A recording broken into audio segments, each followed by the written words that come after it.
Leo the baby lion had just discovered the world was full of surprises. The soft, green grass tickled his nose as he tumbled through the warm savanna, chasing a beautiful, fluttering butterfly. Suddenly, his whiskers twitched, his little nose wriggled, his eyes squeezed tightly shut. Achoo! The sound startled Leo so much that he plopped right onto his fluffy tail.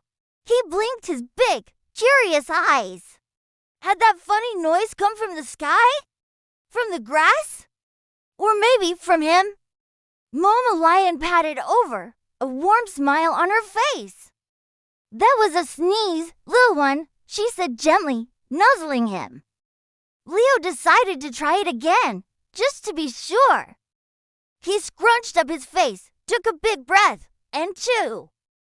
This time, a tiny puff of dust danced in the sunlight. Leo giggled, a soft, rumbling sound, sneezing, he decided was strange, but also kind of fun. Thanks for watching.